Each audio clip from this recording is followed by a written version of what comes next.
है। आज supreme court ने 50,000 लोगों को बड़ी राहत दी है। देश की सर्वोच्च अदालत ने नैनीताल हाईकोर्ट के आदेश पर रोक लगा दी। सुप्रीम कोर्ट में जस्टिस संजय किशन कौल और जस्टिस अभय एस ओका की बेंच इस मामले की सुनवाई कर रही थी। अब अगली सुनवाई 7 फरवरी को होगी। तो आज कोर्ट में क्या कुछ हुआ, देखते हैं ये रिपोर्ट।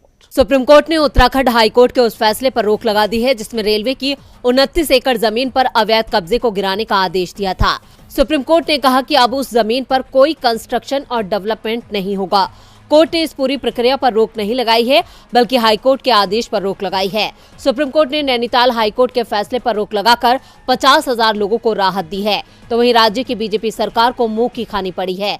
सुप्रीम कोर्ट ने कहा कि रातों रात 50,000 लोगों को हटाया नहीं जा सकता। सुप्रीम कोर्ट ने इसके साथ ही राज्य सरकार और रेलवे को नोटिस भी जारी किया है। हल्द्वानी में नैनीताल हाईकोर्ट के आदेश के बाद से ही लोगों का विरोध प्रदर्शन शुरू हो गया था। हाईकोर्ट के फैसले के बाद 8 जनवरी को हल्द्वानी में रेलवे की जमीन पर बसी वन भूलपुरा बस्ती पर बुलडोजर चलाने का आदेश था, जिस पर अब सुप्रीम कोर्ट ने रोक लगा दी है। बस्ती को खाली कराने को लेकर लोगों में नाराजगी थी। कांग्रेस के पूर्व सीएम हरीश रावत भी इस मामले को लेकर हल्द्वानी में उपवास पर बैठे हैं। रावत ने कहा कि पुराने समय से रह रहे लोगों का पुनर्वास किया जाना जरूरी है। आपको बता दें कि उत्तराखंड के हल्द्वानी का ये विवादित इलाका 2.2 किलोमीटर में फैला है।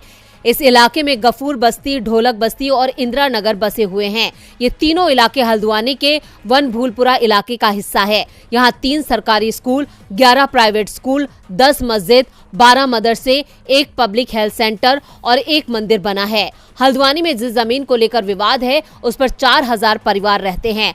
रेलवे का कहना है कि उनके पास पुराने नक्शे और रेवेन्यू रिकॉर्ड हैं, जो जमीन पर उनका दावा साबित करते हैं।